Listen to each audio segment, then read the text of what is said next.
தலைவர் சூப்பர். இதுதான் நம்ம 47 வருஷமா காத்துனது. மறுபடியும் இணைய மாட்டாங்களா, ஏதாவது சந்தர்ப்பத்தில் வராதா அப்படின்னு. ஜெயிலர் 2 வந்து இன்னும் கொஞ்சம் போய்கிட்டு இருக்கு, ரொம்ப சிறப்பா இருக்கு. கமல் சாரோட ப்ரொடக்ஷன்ல ரஜினி சார் படம் பண்றாங்கன்றது வந்து நீங்களே கூட ட்வீட்லாம் இதெல்லாம் போட்டிருந்தீங்க.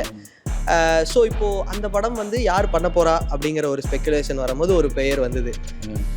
ஓகே, இவங்க பண்ண போகிறாங்க. இப்போ இன்னொரு பேர் இவங்க பண்ண போகிறாங்க. ஃபைனலாக அது யார் பண்ண போகிறாங்க? நெல்சன் ரிடர் ப்ளஸ் பார்த்தீங்கன்னாக்கா அது அந்த 90s இருக்கிற அந்த சினிமா அது அவர்கிட்ட இருக்கு. இன்னும் கமல் சார் அதில் ஒரு பார்ட்டாக இருப்பாரா? இவ்வளோ வருஷம் கழிச்சு ரெண்டு பேரும் ஒரு முடிவு பண்ணிட்டு அதில் வந்து செட் பேக்ன்றது வாய்ப்பு கிடையாது.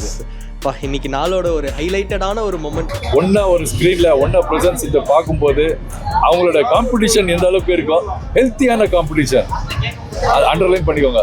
ஹெல்த்தியான காம்படிஷன் ஆன் ஸ்க்ரீன்ல எப்படி இருக்கும் அப்படின்றது இந்த படம் ஒரு மிகப்பெரிய எடுத்துக்காட்டா இருக்கணும். இந்த ரெண்டு பேரும் வாக் பண்ணி வந்த அந்த ரெடி ஆகிறதுக்கான அந்த செலெக்ஷன்ஸ் இருக்கு இல்லையா, அது இந்த சாவி தூக்கி போடுறது, சாவி தூக்கி போடுற மொமெண்ட் தான் பேக் தலைவர்களை பேக் டு 40 years பிஃபோர் கொண்டு போயிட்டாரு. நிச்சயமா இந்த ஜெயிலர் 2 ஃபுல்ஃபில் பண்ணோம் அப்படின்னு தெரியும்.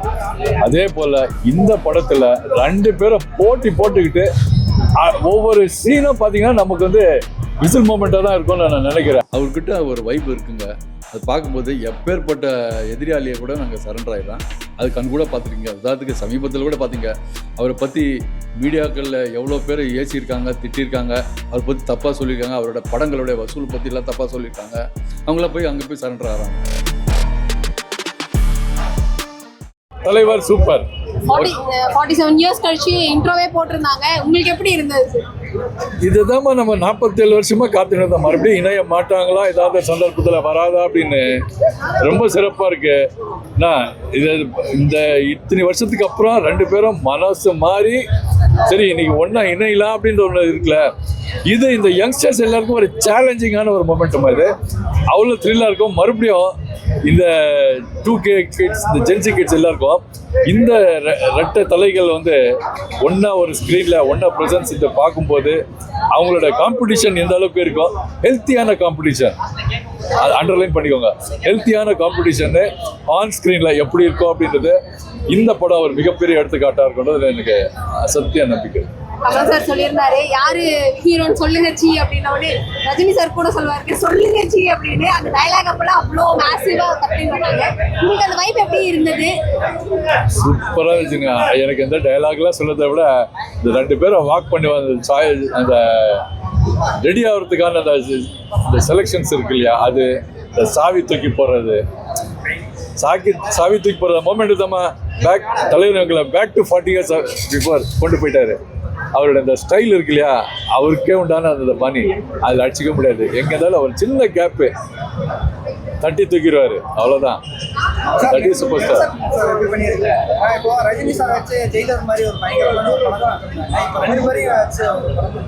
அதாவது இப்போ ஜெயிலர் பண்ணியிருக்காரு. நீங்கள் நெல்சன் ரிடர் ப்ளஸ் பார்த்தீங்கன்னாக்கா அது அந்த 90s இருக்கிற அந்த சினிமா அது அவர்கிட்ட இருக்கு. இன்னும் என்னன்னா ஒரு படம்னு எடுத்துக்கிட்டாக்கா கொஞ்சம் ஸ்டோரி, சென்டிமெண்ட்டு, காமெடி, ஆக்ஷன்னு இப்படி எல்லா கலவையாக கண்டிப்பாக இருக்கணும். பழைய படங்கள் எல்லாம் எல்லாமே அப்படி தான் இருந்தது. காலப்போக்கில் ஒரு 10-15 வருஷமாக பார்த்தீங்கன்னா ஃபுல்லாக ஆக்ஷன் பேஸ்டாகவே போயிடுச்சு. ஆக்ஷன் மேலே ஃபோக்கஸ் அதிகமாக போயிடுச்சு. அதனால மற்ற விஷயங்கள் எல்லாமே கொஞ்சம் குறிப்பாக காமெடி கண்டுபிடிச்சு. ஆனால் நெல்சன் கிட்ட பார்த்தீங்கன்னா அந்த டார்க் பிளாக் காமெடின்றதை பார்த்தீங்கன்னா ரொம்ப பிரமாதமாக ஹேண்டில் பண்ணியிருக்காரு. குறிப்பாக நீங்கள் ஜெயிலர்லேயே நீங்கள் பார்த்துருக்கலாம். அந்த யோகி பாபு அவர் கூட ரெண்டு பேரோட அந்த காம்பினேஷனு, அப்புறம் அந்த விடிவி கூட தலைவரோட காம்பினேஷன் இருந்தால் இவங்க ரொம்ப நல்லா ஒர்க் அவுட் ஆச்சு. டெஃபினட்டாக ஜெயிலர் 2லேயும் அதை எதிர்பார்த்துருக்கோம். ஏன்னா தலைவர் கடைசியாக இன்னும் சில படங்களும் நமக்கு அதெல்லாம் மிஸ் ஆச்சு. நிச்சயமாக இந்த ஜெயிலர் 2 ஃபுல்ஃபில் பண்ணோம் அப்படின்னு தெரியும். அதே போல் இந்த படத்தில் ரெண்டு பேரும் போட்டி போட்டுக்கிட்டு ஒவ்வொரு சீனும் பார்த்தீங்கன்னா நமக்கு வந்து விசில் மூமெண்ட்டாக தான் இருக்கும்னு நான் நினைக்கிறேன். அவ்வளோ சிறப்பாக இருக்கும். ஏன்னா இவர் ஒன்று பண்ணால் அவர் ஒன்று பண்ணுவார், அவர் ஒன்று பண்ணால் இவர் ஒன்று பண்ண, இப்படி போயிட்டே இருக்கும் நமக்கு. அனிருத் தலைவர் மட்டுமே இருந்தாலே நல்லா பட்டு தீட்டுவார். ரெண்டு பேருக்கு சேர்ந்து பண்ணுற படம் அவருக்கும் பார்த்தீங்கன்னா லைஃப் டைம் மூமெண்ட். இது மறுபடியும் இந்த காம்பினேஷன் திருப்பி அமையுமா இல்லை அமைஞ்சாலும் எப்போன்றது தெரியாது. இவங்க ரெண்டு பேருக்கு மட்டும் தான் தெரியும். Every thing based on the success. என்ன கேட்டால் தலைவர் ஹீரோவும் சரி இல்லைனாலும் சரி எந்த இதில் போடல சூசம் பண்ணுவார். சிகரெட் எப்பவுமே தலைவரோட ஸ்டைல்னா சிகரெட் சாவி மட்டும்தான் இருக்கு. அந்த ஸ்டைல தான் மிஸ் பண்றீங்க. தூக்கி போகிறது தானே ஒரு ஸ்டைல். அது சிகரெட்டாக இருந்தாலும் சாவியாக இருந்தாலும் சரி, தூக்கி போகிறது தலைவரோட ஸ்டைலு. அந்த ஸ்டைல் இருக்கு, அவ்வளோதான். All the best. ஜெயிலர் 2 வந்து இன்னும் கொஞ்சம் போய்கிட்டு இருக்கு. ஆமாம், ஆனால் அடுத்த படத்துக்கான ஃபினிஷிங் கட்டத்தில் இருக்குது. ஃபினிஷிங் கட்டத்தில் இருக்கு. அதை பற்றி கேட்டால் கண்டிப்பாக உதைப்பீங்க. நான் அதனால அதை விட்டுட்டு அதுக்கு அடுத்து கேட்குறேன். நீங்கள் ஏதோ கேட்குறீங்க, காதில் விடல. இல்லை நான் அதுக்கு அடுத்த படத்துக்கு போகிறேன். கமல் சாரோட ப்ரொடக்ஷனில் ரஜினி சார் படம் பண்ணுறாங்கன்றது வந்து நீங்களே கூட ட்வீட்லாம் இதெல்லாம் போட்டிருந்தீங்க. ஸோ இப்போ அந்த படம் வந்து யார் பண்ண போறா அப்படிங்கிற ஒரு ஸ்பெக்குலேஷன் வரும்போது ஒரு பெயர் வந்தது. ஓகே, இவங்க பண்ண போறாங்க. இப்போ இன்னொரு பேர் இவங்க பண்ண போறாங்க. ஃபைனலாக அது யார் பண்ண போறா? அது தலைவர் தான் முடிவு பண்ணணும். இன்னும் அது வந்து தயாரிப்பு நிறுவனத்துக்கும் அது வந்து பிளாங்காக தான் இருக்குது. ஏன்னா அது முழுக்க அவருடைய ஒப்புதல் கிட்ட கொடுத்துட்டாங்க. அவர் தலைவர் எந்த டைரக்டரோட கதை கேட்டு எது பிடிச்சிருக்கு, நல்லாயிருக்கு, இது பண்ணலாம் அப்படின்னு முடிவு பண்ணுறாரோ அதை வந்து தயாரிப்பு நிறுவனம் சார்பில் முறையாக அறிக்கை வரும். கமல் சார் அதில் ஒரு பார்ட்டாக இருப்பாரா, நடிப்பாரா கூட? அது எந்த மாதிரி கதை தேர்ந்தெடுக்கிறான்றது தெரியலையே. அது மேபி அடுத்தது இன்னொரு ப்ராஜெக்ட் இருக்குல்ல, அதில் கண்டிப்பாக இருக்கும். 2 பேரும் சேர்ந்து நடிக்கிறது இருக்கா? கண்டிப்பாக இருக்கும். அதான் கண்டிப்பாக இருக்குன்னு தான் நான் நம்பிட்டு. என்ன டக்குனு சொல்லப்பட்டது அந்த மாதிரி தான். ஓகே, அதை இருக்குன்னு தான் நான் நம்பிட்டு இருக்கேன் நான். ஓகே, ஸோ அப்போது கூடிய சீக்கிரம் இல்லைனாலும் ஆனால் கண்டிப்பாக தலைவர் கண்டிப்பாக இருக்குது. இல்லை அது இவ்வளோ வருஷம் கழித்து 2 பேரும் ஒரு முடிவு பண்ணிவிட்டு அந்த கட்டத்துக்கு வந்திருக்காங்கன்னும் போது அதில் வந்து செட்பேக்ன்றது வாய்ப்பு கிடையாது. இன்னைக்கு நாளோட ஒரு ஹைலைட்டடான ஒரு மொமெண்ட் வந்து நீங்கள் சொன்னது தான். இப்போது அதை நாங்கள் பார்க்க தயாராக இருக்கோம். தலைவருக்காக நான் ஸ்பெஷலாக பர்த்டேக்குன்னு எதுவும் பண்ணல. இந்த மாதிரி நிகழ்ச்சியில் உங்களை மாதிரி மீடியாக்கள் செய்யும் போது அதில் நமக்கு ஒரு பங்காக எடுத்துக்கிறதுல எனக்கு ஒரு ஆனந்த சந்தோஷம். நிச்சயமாக நீங்கள் இங்கே இருக்கிறதுல வந்து எங்களுக்கு தான் அது கூடுதல் சந்தோஷம். ஒரு இடங்கள்லையுமே அவர் இருந்தால் நீங்கள் இருப்பீங்க. அதாவது நீங்கள் இருக்கீங்கன்னா அவர் இருப்பார் அப்படிங்கிற மாதிரி எல்லாம் சொல்லாதீங்க. அவர் இல்லாத பல இடங்களும் என்ன நம்மளோட ப்ரொஃபஷன் அது. நம்ம எல்லாம் பார்த்து நிறைய பேர் கேட்டது உண்டு. சரி, என்னங்க இங்கே வந்திருக்கீங்க, தலைவர் வராரு? இல்லைங்க, இங்கே ஒர்க் பண்ணிட்டு இருக்கீங்க, அதுக்கு வந்திருக்கீங்க. நீங்கள் வர எல்லாத்துக்கும் அதை நினைக்காது. ஒரு அவார்டு ஈவெண்ட்டில் உங்களை பார்த்தா எங்கே பின்னாடி ஏதாவது கார் வருதா அப்படி தான் பார்க்க தோணும். ஸோ அந்த 30 வருஷம் ஜேர்னியில் வந்து ஏதாவது நீங்கள் ஒன்று செல்ஃபாக கற்றுக்கிருப்பீங்களா அவரை பார்த்து? ஏன்னா ரியல் லைஃப் கேரக்டராக பார்க்குறதுக்கான நிறைய ஆப்பர்ச்சுனிட்டி உங்களுக்கு கிடச்சிருக்கும். ஒரு மனிதர் எப்படி இப்படியே இருக்க முடியுது? இல்லை கோவப்படுவாரா? சின்ஸ் நீங்கள் கூட நல்லா ஒர்க் பண்ணுறதுனால கேட்குறேன். ஏதோ கோவப்பட்டிருக்காரா, இல்லை ஏதோ அந்த மாதிரி ஏதாவது நடந்திருக்கா? அந்த ஆரம்ப கட்டத்தில் இந்த இளம் வயசில் பண்ணும்போது இன்றைக்கி உங்களுக்கும் அந்த கோவம் இருக்கும். எனக்கு இருக்கிறத விட பல மடங்கு இன்றைக்கி உங்களுக்கு வரும். எனக்கு எப்பாவது கொஞ்சம் லைட்டாக வரும். உங்களுக்கு வந்து அடிக்கடி கோவம் வரும். காரணம் வந்து அது வயசு, இளரத்தம்னு சொல்லலாம். ஒரு காலகட்டத்துக்கு அப்புறம் எப்போ வராது அந்த ஆன்மீகத்தை பயணம் பண்ண ஆரம்பித்தாரோ அப்போ அவருக்கு அந்த பக்குவமெல்லாம் வந்துருச்சு. அப்போது கோபப்படுறதுன்றத ரொம்ப அபூர்வமான விஷயமா இன்றைக்கி இருக்குது. அவர்கிட்ட நான் வந்து ரொம்ப அட்மையர் பண்ணுறது பார்த்திங்கன்னா, மனுஷன் இவ்வளோ பெரிய இடத்த அடைஞ்சதுக்கப்புறம் கூட இவ்வளோ சிம்பிளாக, இவ்வளோ எளிமையாக, இவ்வளோ அடக்கமாக இருக்கிறதுக்கு எப்படி சாத்தியமாகுது? நம்மளால் ஏன் அதை பண்ண முடியல அப்படின்றது எனக்கு அடிக்கடி எனக்குள்ளே ஒரு கேள்வி எழுப்புறோம். பாடியை ஃபிட் வச்சுக்கிறதா இருக்கட்டும், மைண்டு ஃப்ரீயாக வச்சுக்கிறதாகட்டும். குறிப்பாக இப்போ நம்ம பார்த்திங்கன்னா, இப்போ ஒரு நண்பரை பற்றி நம்ம எதாவது பேசணுன்னா, ஆமாங்க அவன் அப்படி தாங்க, எனக்கு என்ன பண்ண தெரியுமான்னு நான் என்னோடய வருஷனை சொல்ல ஆரம்பிச்சுடுவேன். இது வழக்கமாக நம்ம 2 பேர் கேட்டு நடக்கிறது. ஆனால் அங்கே அது கிடையாது. அந்த மாதிரி நம்ம தவறி ஏதாவது ஒரு டாபிக் சொன்னோன்னா உடனே அதை கட் பண்ணி அதை நெகட்டிவ் அவாய்ட் பண்ணுங்கள், வேறு எதுவும் பேசுங்க அப்படின்னா, இல்லை அவரே வேறு டாபிக் பேசிடுவார். இது ஒன்று நான் அதை ரொம்ப அவர்கிட்ட நான் பார்த்து கவனித்த ஒரு விஷயம். ஓகே, ரொம்ப பிடிச்ச விஷயம். ஓகே, நீங்களே ஒரு டாபிக் எடுத்து கொடுத்தீங்க, இந்த நெகட்டிவாக இருக்கிறத வந்து அவாய்ட் பண்ணுற ஒரு பர்சன் அப்படின்னு சொல்லி. அவர் மேலே வைக்கப்படுற சில நெகட்டிவிட்டிஸ் இருக்கும்ல, கிரிட்டிசிசம்ஸ் இருக்கும். நீங்கள் கண்கூட பக்கத்துலேயே பார்த்துருப்பீங்க. அவர் அதை எப்படி அணுகிறாரு? ஒரு விஷயம் சொல்லிட்டுங்களா, உங்களுக்கு எத்தனை பேருக்கு அவர் கூட சந்திக்கக்கூடிய சந்தர்ப்பம் கிடைச்சதோ இல்லை கை குலுக்கக்கூடிய சந்தர்ப்பம் கிடைச்சதுன்னு எனக்கு தெரியாது. நம்ம தினசரி ஒரு நாளைக்கு குறைஞ்சது ஒரு 25லேருந்து 50 பேர் வரைக்கும் சந்திக்கிறோம், கை கொடுக்குறோம், எல்லாமே நடந்திருக்கு. ஆனால் அவர்கிட்ட ஒரு வைப் இருக்குங்க.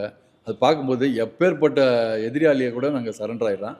அது கண்கூட பார்த்துருக்கீங்க. உதாரணத்துக்கு சமீபத்தில் கூட பார்த்தீங்க, அவரை பற்றி மீடியாக்களில் எவ்வளோ பேர் ஏசியிருக்காங்க, திட்டிருக்காங்க, அவரை பற்றி தப்பாக சொல்லியிருக்காங்க, அவரோட படங்களுடைய வசூல் பற்றிலாம் தப்பாக சொல்லியிருக்காங்க. அவங்களாம் போய் அங்கே போய் சரண்டர் ஆகிறாங்க.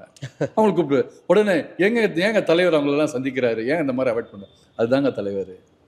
அதாவது கோச்சடையில் ஒரு இதை வரி சொல்லியிருப்பார், எதிரிக்கு அதாவது இருக்கிறதுலே பெரிய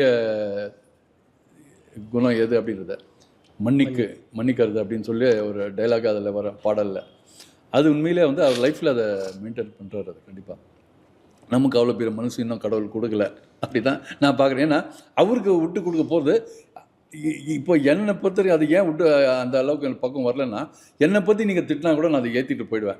ஆட போட அப்படி இன்றைக்கி பேசுகிற கொஞ்ச நேரம் எனக்கு கோபம் இருக்கும், அதுக்கப்புறம் நான் வந்து மாறிவிடுவேன். ஆனால் நமக்கு தெரிஞ்சு நம்ம நாலேஜோட இன்னொருத்தவங்க அந்த மாதிரி பேசும்போது அதை விட்டு கொடுத்துட்டு போய் என்னால் இருக்குது. அவரை பற்றி பேசும்போது கண்டிப்பாக எனக்கு வந்து அது டைஜஸ்ட் ஆகுது. ரொம்ப ரொம்ப ரொம்ப கஷ்டம். அதை நான் ஏற்றுக்க முடியாது. அது தலைவரே எனக்கு வந்து இன்னைக்கு அதெல்லாம் விடுங்க அப்படின்னு சொன்ன நெகட்டிவ் விடுங்க அப்படின்னு சொன்னால் கூட எனக்கு அந்த பக்கம் இன்னும் வரல. எனக்கு டைஜஷன் நான் அதான் கேட்கவே வந்தேன். இப்போ இன்கேஸ் அந்த கிரிட்டிசைஸ் பண்ணுறவங்க அவர் எப்படி ஹேண்டில் பண்ணுறாருன்னு ஒரு பக்கம், ஆமாம், நீங்கள் கூடவே நீங்கள் எப்படி ஹேண்டில் பண்ணுவீங்க? இல்லை கண்டிப்பாக நான் எப்படி ஹேண்டில் பண்ணேன், நான் ஒன்றும் இல்லை. இப்போ அவர் சின்னத்தை அவர் எனக்கு அட்வைஸ் பண்ணுவார், நெகட்டிவ் விட்டு தள்ளுங்க, விடுங்க, அதெல்லாம் கண்டுக்காத போங்க, கடந்ததை விட்டுருங்க, அடுத்தது நடக்க வேண்டியது பாருங்கள் அப்படின்னு எனக்கு அட்வைஸ்லாம் பண்ணியிருக்காரு. ஆனால் அதை தாண்டி ரொம்ப கஷ்டப்பட்டது நான் அதை ஏற்றுக்கக்கூடிய சூழ்நிலைக்கு நான் ஆளாகிறேன். ஓகே, இல்லை சமீபத்தில் 2 இன்சிடென்ட் நடந்தது எனக்கு, அப்போவும் அப்படி தான் எனக்கு தோணுச்சு. எனக்கு நிறைய படங்கள் நம்ம பார்த்து ரொம்ப என்ஜாய் பண்ணியிருப்போம்ல, உங்களுக்கு ரொம்ப ரொம்ப ரொம்ப பிடிச்ச ஒரு படம், இதை நான் வந்து 100 முறை 200 முறைலாம் பார்ப்பேன் அப்படிங்கிற மாதிரியான படம்? அது மாதிரி 1-2 சொல்ல முடியாதுங்க. 174 படம் நடிச்சு வச்சுட்டு 1-2 சொல்லுன்னா எப்படிங்க சொல்ல முடியும் நம்ம அதில்? அப்படியே நான் ரொம்ப வேர்ஸ்ட் கேஸாக ஃபில்டர் பண்ணினா கூட மினிமம் 25 வந்துடுறாங்க. சரி, ஓகே, நான் வந்து அவ்வளோ சீரியஸாக இது பண்ண விரும்பல. ஏதோ பாட்டு உங்களுக்கு பிடிக்கல, ஒரு மோட்டிவேஷன், இதை கேட்டால் எனக்கு பயங்கர மோட்டிவேட்டிங்காக இருக்கும் அப்படின்னா தலைவரோட பாடல் எது உங்களுக்கு பயங்கர மோட்டிவேட்டிங்? வெற்றி நிச்சயம் வேத சத்தியம். சூப்பர். நிறைய நீங்கள் கெட்டப்ஸ் மட்டும் இல்லை, ஒரு மாதிரி டான்ஸும் நிறைய ஆடி நாங்கள் உங்களோட இதிலெல்லாம் பார்க்குறோம். அது சும்மா இருக்கு, நீங்கள் வேறு அது எங்கள் வீட்டில் பசங்க சும்மா இல்லாமல் என்னை போட்டு ரேக் பண்ணுற மாதிரி. இதெல்லாம் தலைவர் பார்த்துருக்காரா? நீங்கள் என்ன சொல்லுவார் இதெல்லாம் பார்த்துட்டு கிண்டல் பண்ணி கமெண்ட்ஸ்லாம் போட்டு அனுப்புவாங்க. ஓகே, ஸோ அடுத்து இப்போது அப்பார்ட் ஃப்ரம் ஆக்டிங் அண்ட் அவரோட ரியல் லைஃப்பில் நீங்கள் வந்து அவர் கூடவே இருக்கும்போது லைக் ஒரு இது இருக்கும்ல, ஒரு ஆச்சரியம், எப்படி இவர் இந்த இதை பண்ணுறாரு, எப்படி இதை த்ரூ அவுட் பண்ணிகிட்டே இருக்க முடியாது. சரி, ஏதோ ஒரு பாயிண்டில் நடிக்கிறாங்கன்னு நினச்சாலுமே அது ஒரு பாயிண்டில் அது பிரேக் ஆகும்ல, ஆனால் அதை கண்டினியூஸாக பண்ணிக்கிட்டே இருக்காருன்னு ஒரு விஷயம் இருக்கும்ல, அது என்ன? உண்மையாக இருக்குது, நேர்மையாக இருக்குது, பொய் இல்லாமல் இருக்குது. அவர் மனசுக்கு என்ன தோணுதோ அதை ஓப்பனாக சொல்கிறது. ஆனால் சொல்கிற அந்த தன்மை நம்ம எல்லோரும் அதை அடாப்ட் பண்ணால் உண்மையில் நமக்கு வந்து மிகப்பெரிய ப்ளஸ்ஸாக இருக்கும். வாழ்க்கையில் நமக்கு வந்து ஒரு என்ன சார் ஒரு பாசிட்டிவ் எனர்ஜி இருக்குன்றதை நான் நம்புகிறேன். ஏன்னா இப்போ நீங்கள் கேட்குற விஷயத்த நான் வேண்டான்னு சொல்கிறது கூட அந்த சொல்கிற அந்த விதம் இருக்கு இல்லையா, அது உங்களுக்கு புண்படுத்தாமல் இருக்கிற மாதிரி பார்க்குறாரு. ஓகே, நான் அவர்கிட்ட பார்த்து ஆச்சரியப்படுற ஒரு விஷயம், அது கற்றுக்கிறது முயற்சி பண்ணுற ஒரு விஷயமாக கூட நீங்கள் அதை வச்சுக்கலாம்.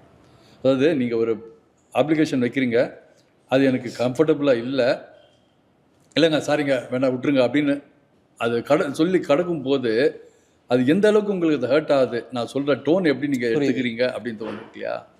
ஸோ அந்த சொல்கிற அந்த விதம் கூட, அந்த வேண்டாம், என்னால் முடியாது, இல்லை நான் மாட்டேன் அப்படின்னு சொல்கிற தன்மை கூட பார்த்திங்கன்னா அது ரொம்ப சாஃப்டாக ரொம்ப பாசிட்டிவாக இருக்கும்.